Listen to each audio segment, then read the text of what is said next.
This time magluto naman po ako ng pork mamoy at saka po yung pinagtabasan ko na ulo ng salmon.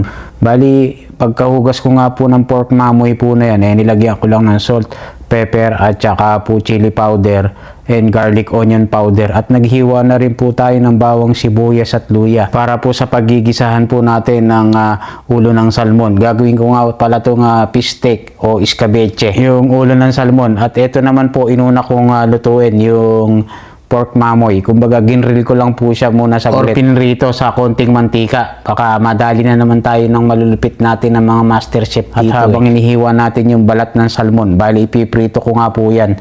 At dito nga po sa kabila magawa na tayo ng sauce ng pork mamoy. Naglagay lang po ako ng tomato ketchup, tsaka po asukal, paminta, at saka onion and garlic powder. After nun, ito na, yung pinrito dati na pork mamoy, tatalbog na po natin dito sa may kawali. At naglagay na rin pala ako ng konting peanut butter at saka asukal. At dito nga sa kabila, lulutuin na natin yung fish isda o yung ulo ng salmon. Bali, pinagsabay-sabay ko na yan.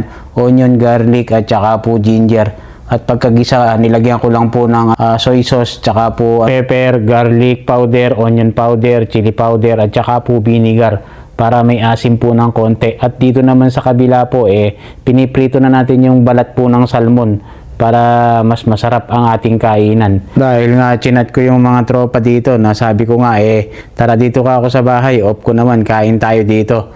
Dahil nga medyo marami kong niluto ngayon na salmon. Pero yung pork mamoy naman po hindi ko maihain sa kanila kasi nga po ibabaon ko kinabukasan yun. Kaya yun na lang muna ang pinakain ko kila tropa. Yung escabeche o fish steak po na ulo ng salmon, tsaka yung mga tinik-tinik niya, tsaka mga belly. At tsaka yung pritong balat ng salmon at tsaka yung isang sinabawan. Basta puro isda yun. At nang pagdating nga nila tropa, ito kainan na kami. Habang kainan, syempre, kwentuhan. Hindi mawala sa mga tropa yung mga ganyan. Yung habang nakain kwentuhan. Yung nasa gitna ko pala na yan, binata pa yan. Kaya yung may krusonada dyan na single at walang sabit, PM lang kayo dito. Excuse me po. Single pa po yan, si Boss Anthony. Yung naka-blue po na yan sa gitna. At hindi ka napulugi dyan, ducks din po yan. Hindi po, joke lang po. Pero kaya po kayong buhayin yan at marami ng ipon yan, si Boss Anthony. Matagal na rito sa British Virgin Island yan. Naghahanap na nga po siya ng makakatuwang sa buhay o yung makakasama na for life. Basta seryoso. At syempre, yung walang sabit, singles. Single pala. Sorry, kasi nga itong si boss single nga talagang totoo. Basta kung type nyo yan, PM lang po kayo dyan sa ating comment section. O siya, nahaba na po yung aking kwento. Hanggang sa muli, thanks for watching, love you all. Mama Chup Chup, see you in my next vlog. Alright.